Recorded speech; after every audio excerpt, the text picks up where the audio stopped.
Hello and welcome. We are broadcasting live from Global Nutripreneurs, the premier global gateway and unified operating system transforming the future of the global agri-food economy. Today, the global food system stands at a critical crossroads. While the demand for functional health, wellness, and nutritional security is expanding exponentially, early-stage innovators face massive roadblocks, fragmented supply chains, opaque cross-border regulations, and a staggering volume of unvetted noise that isolates brilliant founders from institutional capital. The cost of this friction isn't just measured in lost revenue. It is measured in the unacceptably high rate of global food waste and systematic nutritional security. Promoted by the Global Council for Agri-Food Trade and Innovation and the Global Council for the Promotion of International Trade, Global Nutripreneurs was engineered to dismantle these barriers. We are moving decisively past passive business directories. Powered by a robust digital operating system, featuring AI-driven founder mentor matching, automated regulatory compliance hubs, and an integrated virtual deal room, we are systematically transforming high-potential ventures into scalable investment-grade new to business. Our ecosystem operates across 6 integrated strategic pillars, uniting a dedicated global R&D network, shared physical infrastructure via decentralized common facility centers, and ESG-compliant trade and investment marketplace. Right now, our team is executing a massive global pipeline evaluation, reviewing over 10,000 agriculture, food, and nutrition business across more than 150 countries. Our mission is clear: to uncover the elite innovators shaping the next era of wellness, unlock friction-free global market access, and actively drive a 40% reduction in global post-harvest food losses. Today, as part of our Women in Food, Agriculture, and Nutrition Forum series, we are mapping out the blueprints for the agriculture revolution. Joining us is a leader who sits at the very frontier of this transformation. Please welcome to the global stage our guest for today, Dr. Sai Darshini, is a food scientist, entrepreneur, and a research specializing in food product innovation, functional food, sustainable nutrition, and the commercialization of research-driven technologies. As the founder of Zuno Foods and a PhD graduate in food and nutritional sciences from the Sri Satya Sai Institute of Higher Learning, she has built an impactful career at the intersection of academia and entrepreneurship, specializing in clean label, millet-based, and plant-forward products. Dr. Sai Darshini commands the complete product pipeline from formulation and process optimization to sensory analysis, shelf life studies, and cross-border communication strategies. Driven by a vision of improving public health and accelerating global nutrition security, she actively facilitates technology transfers, mentors emerging architect and food startups from proof of concept to market, and champions sustainable practices like food waste, proof of valorization. By combining rigorous scientific validation with paradigmic entrepreneurial execution, she successfully bridges the gap between laboratory research and scalable market-ready business solutions that support both sustainable agriculture and modern consumer wellness. Thank you for joining us today to help share the future of global nutripreneurs. I now request you to kindly proceed with the presentation. Over to you. Thank you for your kind introduction. So I'm Dr. Sai Darshini. I'm the founder and CEO of Sai Mithya Foods Private Limited, the brand Zuno. So today I'll be talking to you all about how we converted our research lab products into a marketable product. Yes.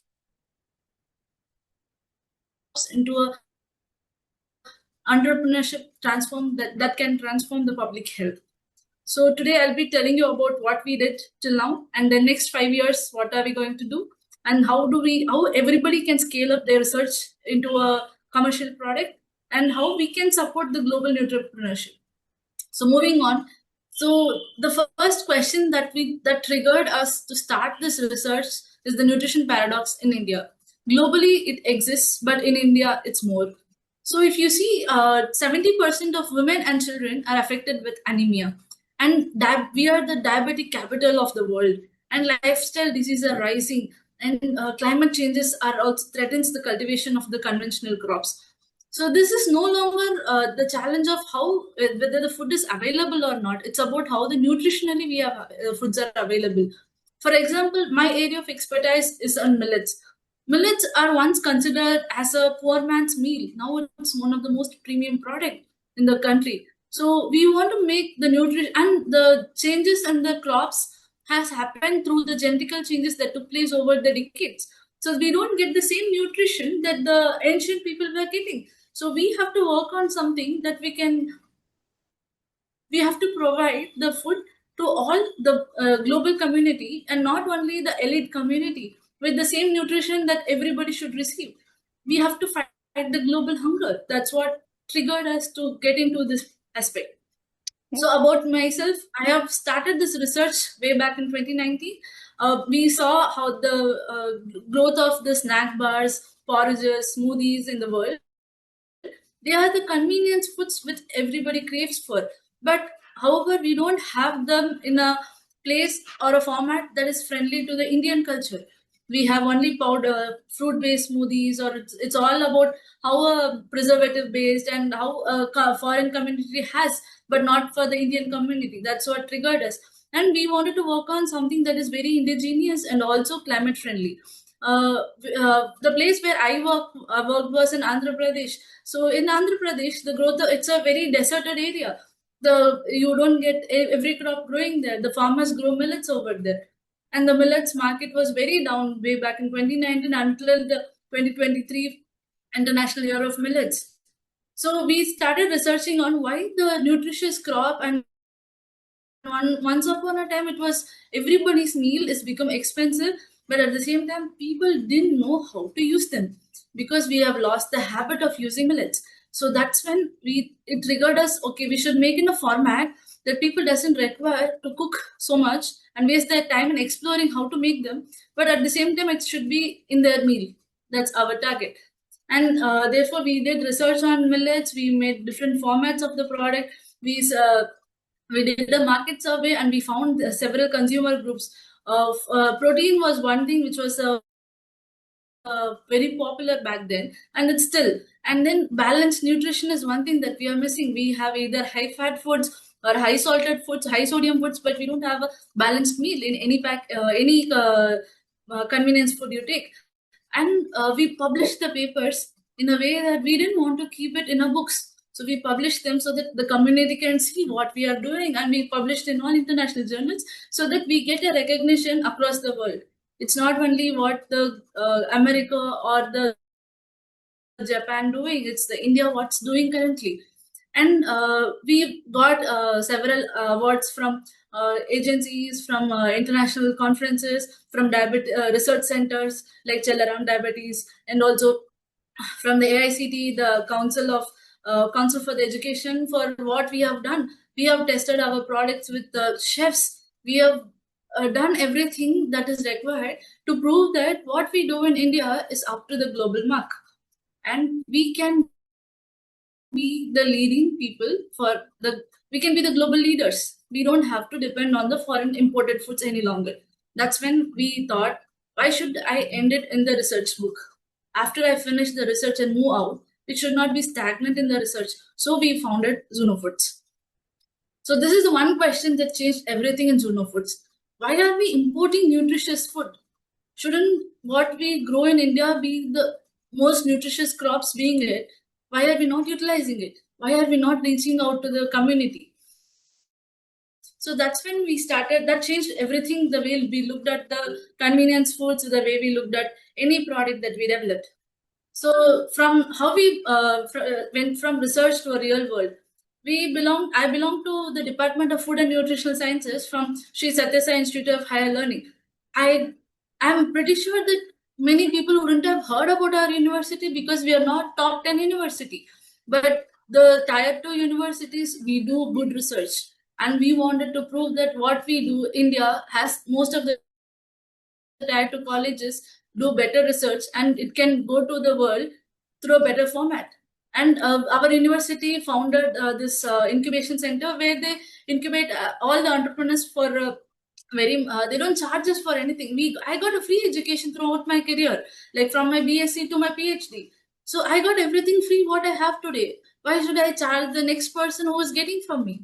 Why should it be expensive for the next person? That was what the only thought I had. So when we founded Mithya Foods, the only motto we had is we should love all and serve all. And we should not be charging everybody for our services. A poor man requires a free service, we will do the free service. When the elite people can afford it, let them afford it. But it should be applicable to everybody. So the turning point was the research projects. We convert them into packet smoothies, porridges, snack bars, thins, mueslis, etc. Now we are in a national forum. We want to go globally that Indian products are the best. And at the same time, what we did is we wanted to replace these whey protein or the plant protein based drinks because those are expensive. A poor man cannot afford a 2000 rupees protein powder. We have to give them what he can eat. So what we made is we made it very convenient for them, and we made it fully plant based, like millets. We mix nuts. We everything has protein in it by nature. So why don't we club few components, the synergy between all the raw materials, and make a protein rich food? That was what we did, and it is reaching out to the globally. When we tell our story, we don't want it to be another story which a startup created. We want them with a validation. So we want to tell the scientific innovations, and the funds which are spent on a research is not to a waste. It's going back to the community from where we started it. So the first takeaway from my experience was, whenever we look at a sustainable food innovation, it's not something that we have to create new every time. It's also about what is already existing from the generations. We should just rebuild it scientifically and prove the community that it is much better and convenient, and it should be replaced with your all other processed foods. And when I tell about processed foods, I don't mean every processed food is a junk, because every method of cooking is a processing method. So when you call it a junk food, it is extremely highly processed. Like you have refined oils, or you have high sugar, you have high in salt, etc. But every product requires processing to extend its shelf life. If I have to export, I have to process them. It has to undergo processing. So what we are doing is to do minimal processing, and we took up all the traditional methods like popping, roasting. These are ancient methods from the Veda books. If you read Vedas, we have been taught Vedas in our university. So we picked up from those, that how we can use our ancient knowledge in the current modern life. So moving on to the next 3 to 5 years, what as a Zonofood CEO or as a researcher, everybody should be looking at is so like how they tell food is a medicine. We should convert every niche claim into a formulation standard. Every company, every food industry should move towards, like, they should publish their research for a better cause. They should ensure that people who eat their food knows what goes inside, how it is processed, what are the methods they're using, and there are several standards that has to be followed. So our research included several modeling techniques. We use AI, we use everything, but AI cannot replace a farmer at the end of the day. So we should also think about how whatever we claim, like if it is AI based, if it is anything that we claim in the current generation, should have a standard, and we should make those standards for the next 3 to 5 years, because that's going to change everything that's happening globally, nationally, because everybody requires good health in the current generation. And second one is like we should focus on the indigenous and climate resistant crops, because climate change is extremely it is going through a rapid change, and we have to contribute to the climate change. And how can we contribute is to make crops that are resilient to the climates. For example, millets, because I am an expert in millets. Millet crops are resilient to any drought. If it's a drought condition, if it's heavy rains affect any crop, but other than that, they don't require any kind of supplement nutrition, or it doesn't require any fertilization. It just grows on barren lands, but it has high quality nutrition. So we should reposition these as not as a like they should be premium, but also should not be positioned at high cost. They should be premium products. People should move from eating red rice and sorry, white rice and wheat, to moving on to this millets or color. Like when we did this survey, like one of my colleague works on different rice varieties in India.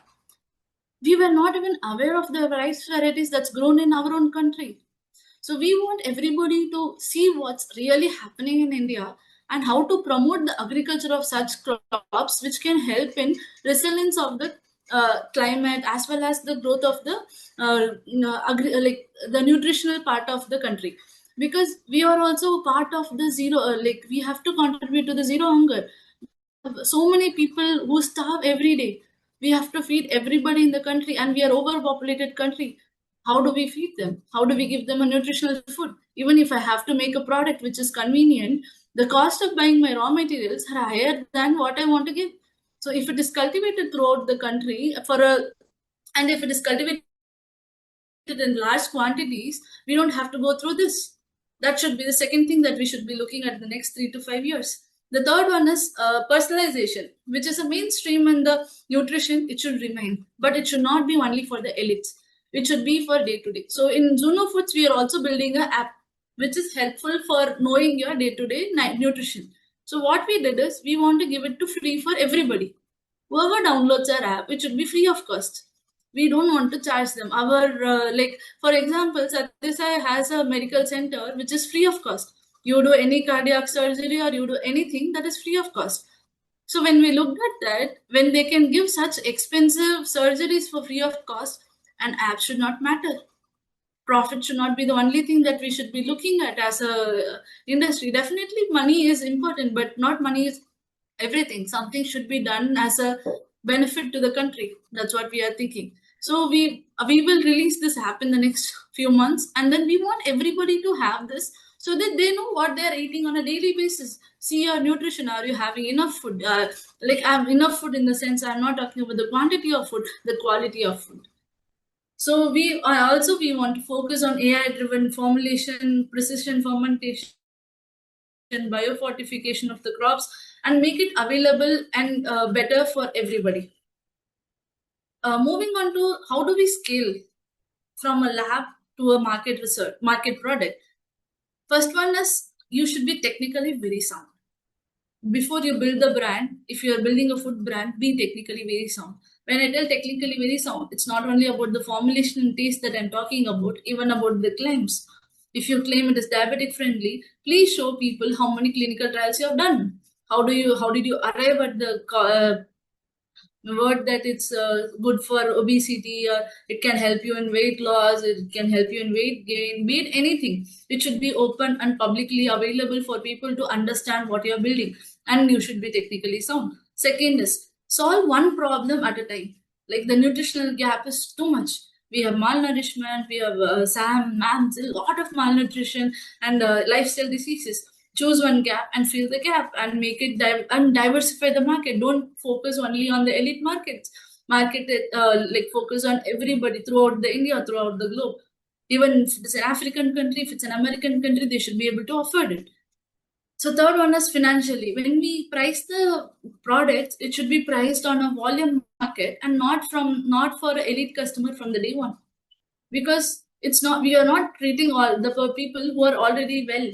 You have to treat people who is undergoing something, who is undergoing malnutrition. So that's a large community. So we should our price point should focus on the volume of the market, not based on the elite customers and the profit.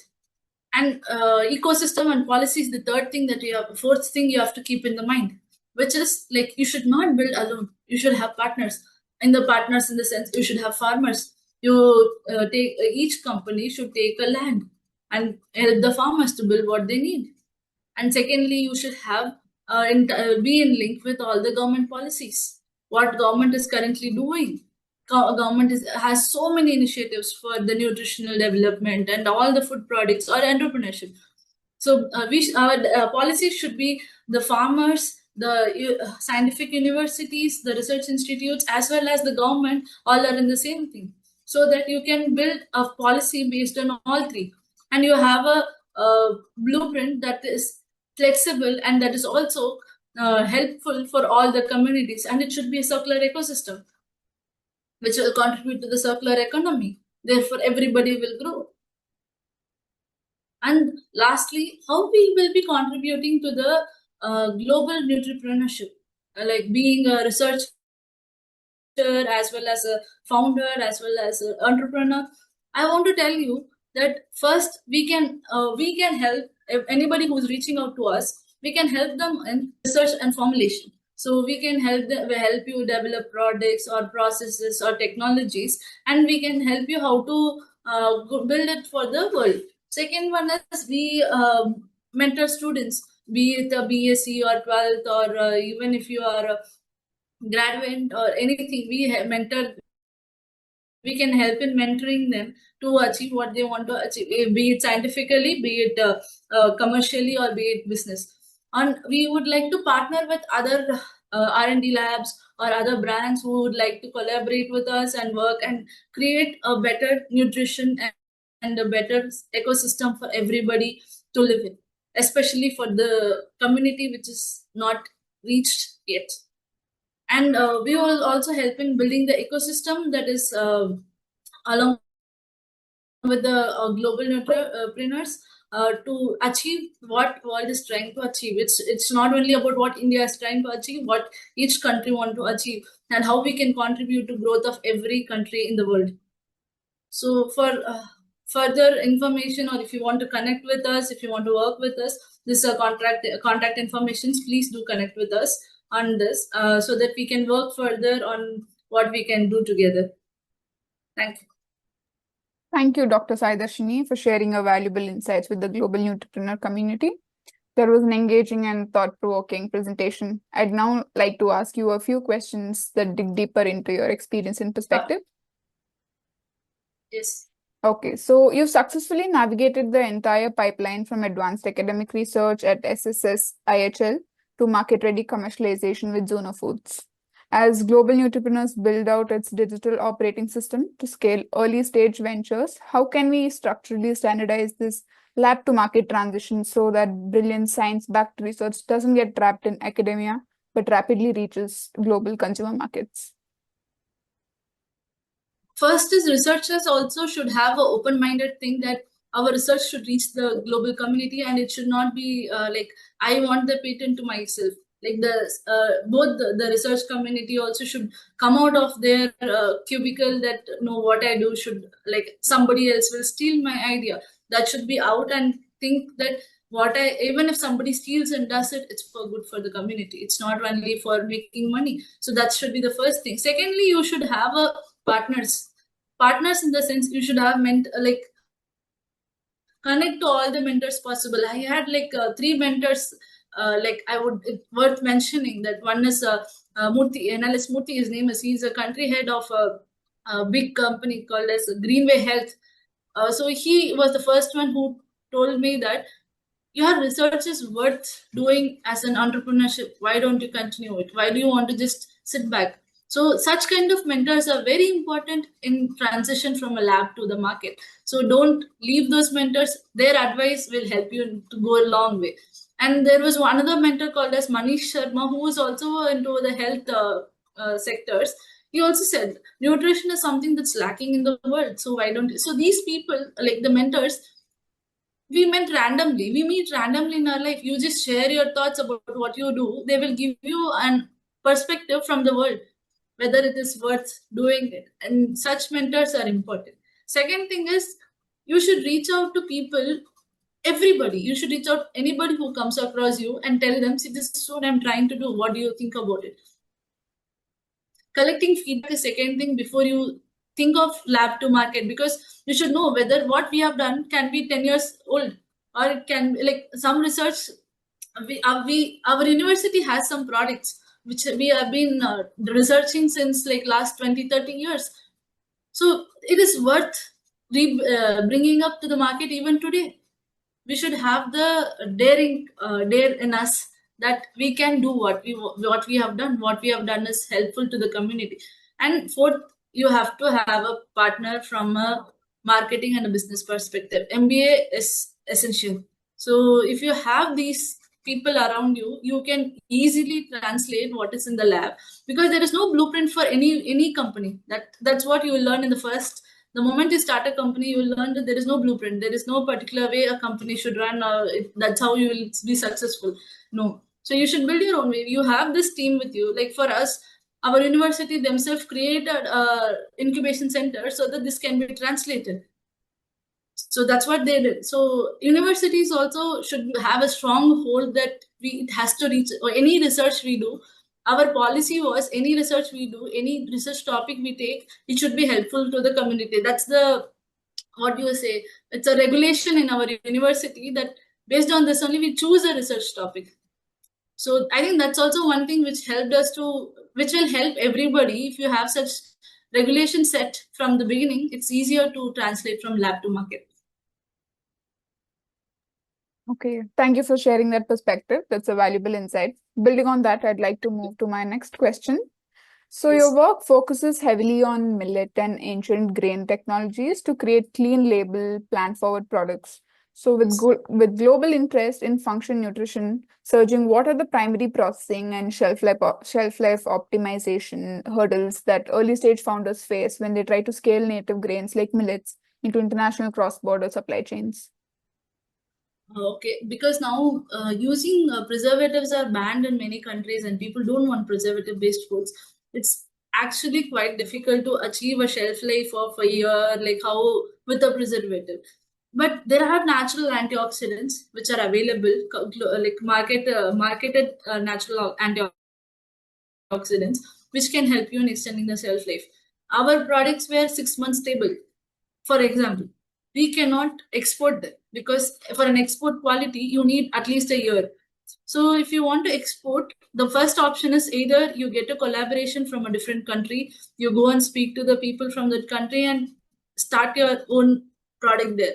Like you should be able to scale it up in that particular country, the raw material. And it is not a necessity that what I develop in India should be the same product that's selling in US. US have rye, they have other amaranth, they have so many quinoa, they have other nutri-cereals in there which is grown in their own country. So when you are expanding globally, it is also recommended that you use their own cereals or their own millets, their own pulses, whatever they grow there, and their own flavors. So that it's appealing to them, as well as your shelf life will not play a difficult thing because it's easier. You sell it in the 6 months. People like products which is a preservative free, even if it is for shorter shelf life, they will just purchase, eat, and go. So that is also an option. So you don't have to worry about the like shelf life is important. And when you choose processing methods, when you're starting a product itself, there are several processing methods which can extend the shelf life of a product. For example, roasting and popping reduces the moisture content of the grains, so that can extend the shelf life. So that's the first hurdle. The first hurdle is moisture, which helps in the which grows bacteria. So you have to cut down the first hurdle. You should understand, like how you understand a person in your life, you should understand the food. So you should relate to it in that sense that okay, what can I do that it will not harm the food but at the same time help it to be a better product. So in that sense, you should choose. There are several non-thermal techniques that has come up, thermal techniques that has come up, which can which is does not destroy the food, but at the same time helps in extending the shelf stability of the product. So first is raw material extension. You extend the shelf life of the raw material.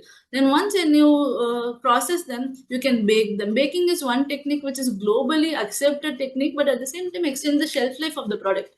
And when it comes to your packaging, choose the best packaging material you can. Tetra packs or three tri pack or anything that can help you in standardizing. And nitrogen flushing is another thing that is the, like when you talk about packaging, we have something called as control modified atmospheric packaging. So you modify the atmosphere inside the package by flushing in nitrogen air. So that will also extend the shelf life without adding any preservatives. These are few things that they can consider while they develop a product. And the product and process has to go hand in hand when you develop a product.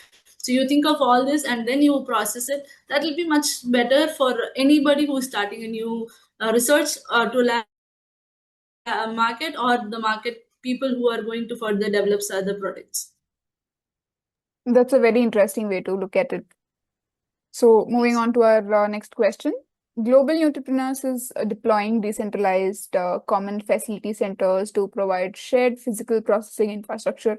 Given your expertise in food waste valorization and product development for MSMEs, how can we design these shared hubs to help small enterprises convert agricultural side streams and processing byproducts into high value functional ingredients, directly pushing toward our goal of a 40% reduction in post-harvest losses?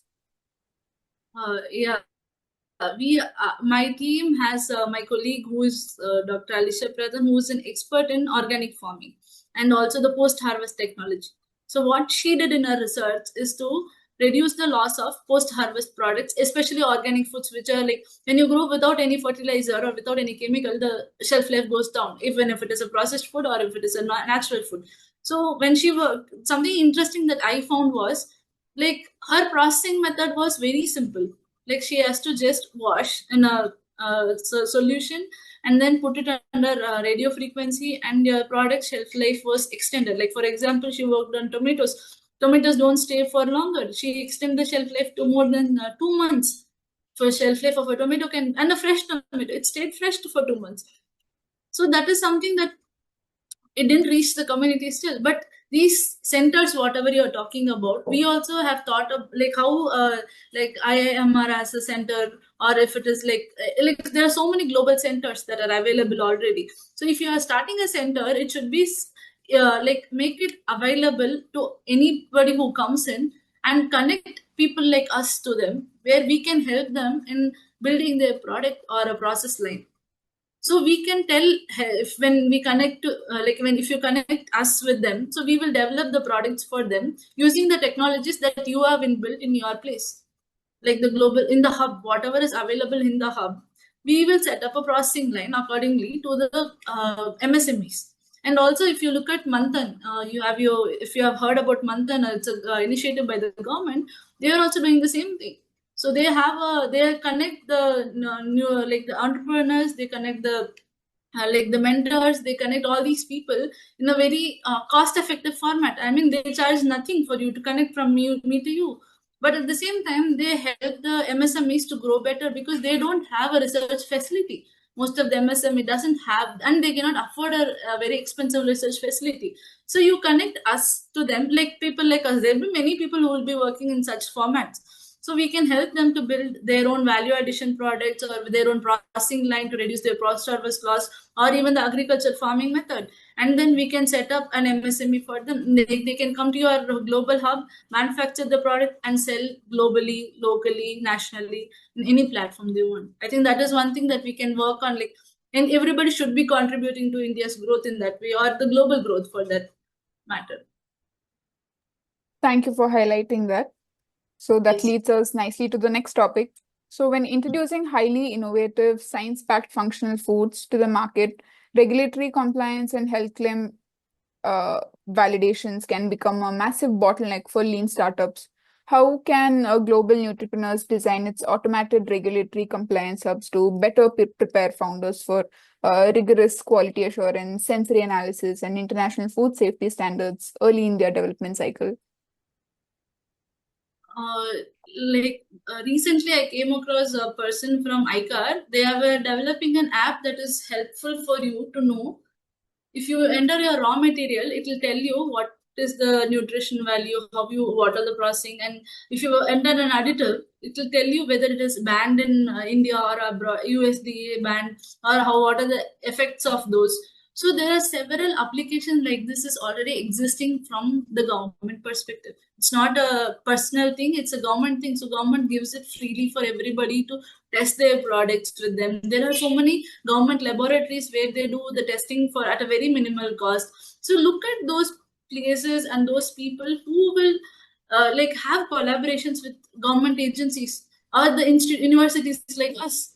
We do most of it at a very low cost. Like it is, and if you have a collaboration with us, it is free of charge. Like some things are not charged at all. So there will be so many universities which is working, and clubbing with the universities is one very positive and a very essential thing for a startup, because you have a background from the science technology, as well as you will have mentors who can help you in mentoring how to build your scale up your startup with the regulatory aspects as well. Always have a friend who is a lawyer. That is another thing for your regulation. Or you should know the laws, and you should know what are the requirements currently FSSAI building. Keep yourself updated. FSSAI update everything in their portal, so they tell what to be used, what not to be used. They have given clear guidance for each and every grain additive or anything you take, milk, meat, any product you take, they have given the regulations. So look at the regulations already established, and USDA market also have established their requirements. Everybody has given, and if you want to know their nutritional value, all these are free. It's freely available on internet. In the era of AI, everybody knows how to use Google and how to use everything. So you can extract the information, learn enough before you step into the market. And whenever you need help, you just should reach out to people. There will be definitely people to help in all these aspects of regulation.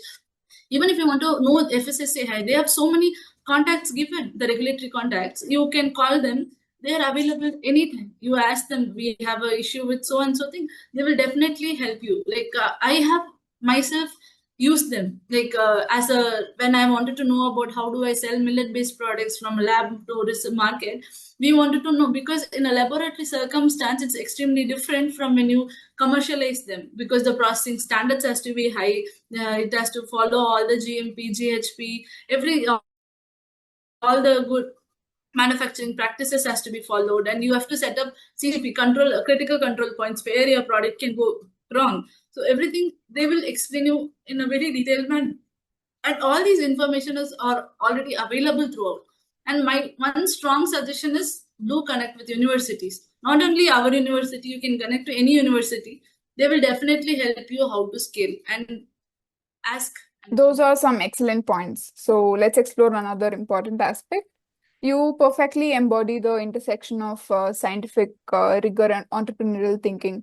If Global Nutripreneurs is to nurture the next generation of elite food innovators, what is the single best mindset shift we need to foster in young food scientists to convert them from traditional researchers to high impact agri-food entrepreneurs? Service to mankind. I think in one line, like you should have service to mankind. That's all. If you have the thought in you, then you a talented researcher can become a good entrepreneur as well. So I think that sums it all. Like you, we had a policy in our in like where we had studied, like as I said, love all and serve all. Service to humanity is all we have to do, and the only language that is existing in the is in the world is the language of love. So serve with love. So it'll definitely reach out with that mentality. You start anything, you can reach out globally. You can reach places where you will not even would have thought of when you started. So that is the only mentality you should have, and don't get put down by the big brands. Big brands can talk, but then you can still build your own. I think that gives our audience a lot to reflect on. What an Yes. incredible masterclass of a conversation. Thank you for sharing your blueprints with us today. Your profound interests reinforce exactly why global entrepreneurs exist to bridge the critical gap between commercial profitability and sustainable social impact. To everyone tuning in across our global network, whether you're an innovator or investor or a policymaker, the path to plugging into this unified agri-food operating system is clear. For agri-food entrepreneurs and founders, stop struggling in isolation. Fast track your venture through our customized scaling pathways, leverage our AI-driven mentor matching, and utilize our automated regulatory compliance hubs to make your business cross-border ready. For aggregated investors, eliminate the noise of unvetted pipelines. Access our pre-evaluated investment-grade Nutri-Business directly through our integrated virtual deal room and secure a stake in the next era of health and wellness. For industrial and academic partners, collaborate with us. Let's unlock deep tech innovation through a global agri-food nutrition research and development forum and actively build a more equitable ecosystem by championing leadership at our Women in Food, Agriculture and Nutrition Forum. Together, we can maximize our global networks and deploy decentralized common facility centers to actively drive that 40% reduction in our global post-harvest food losses. The future of our global agri-food economy is no longer about survival. It is about sustainable nutrition, scientific excellence, and friction-free global trade. Visit globalnutripreneurs.com to secure your application, verify your venture, and claim your place in the future of food innovation. Thank you for joining us on Global Nutripreneurs. Until next time, keep innovating, keep scaling, and build with impact. Thank you so much, Dr. Saidarshi. It was a very informative session. Thank you. Thank you for the opportunity given. Thank you. I'm glad.